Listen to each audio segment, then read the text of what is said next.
My name is Carly, and I was diagnosed with bipolar type 1.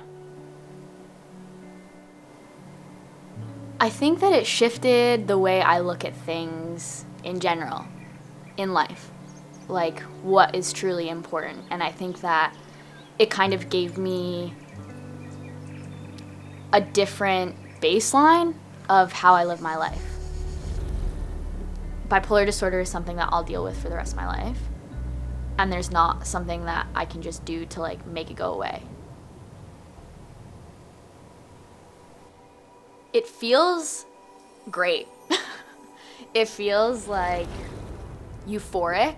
It feels like you are the center of everything. It feels like you have a limitless amount of energy. You have all of these ideas. You think that you're solving world hunger. You have all these grandiose ideas. You are really inspired to take on massive projects, create a bunch of stuff. I did a lot of creating actually when I was manic.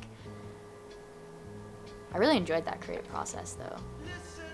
It was really nice. It felt like I was able to create things without being scared of any judgment, or there was no fear. You just went. You just trusted. I think for me actually journaling was super helpful. I would journal every day when I was kind of coming out of the hospital. Just getting my thoughts down on paper I think is really beneficial to anybody, but specifically because I think something I really struggled with when I got out of the hospital was the ability to trust my own thoughts, because when I was manic, a lot of the stuff I was thinking that I really believed wasn't true, and I had this fear that that was going to come back, and so I had this fear that I couldn't trust myself. So I think writing things down and then being able to go back to it and read it over and look at it kind of in a way helped with that anxiety.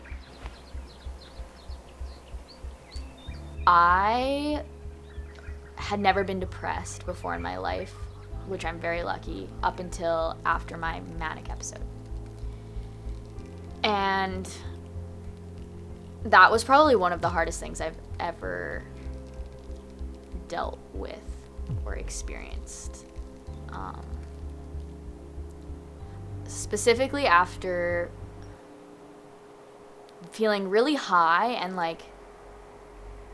you feel like you found yourself, you feel comfortable in your skin, you have that confidence, and then going to an extreme low where you truly just don't care about anything. It's really hard. I think that I just lost a sense of who I was, identity-wise. A lot of the things that I thought I once believed in had shifted, which was really hard for me. I had not a lot of energy to do anything. I didn't really understand why it's important to be here.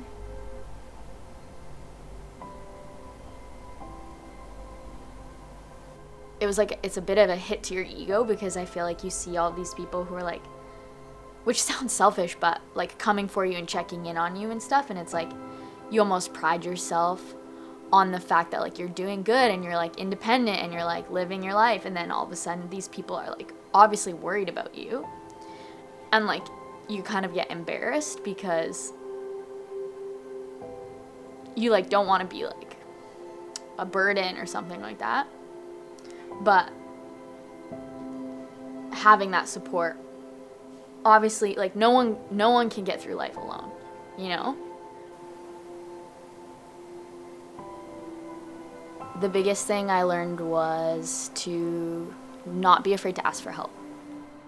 Going forward, this experience showed me how inspiring creativity is when, you forget about the fear and judgment. And I'm reminded that no matter how dark the days get, there is still beauty within the chaos.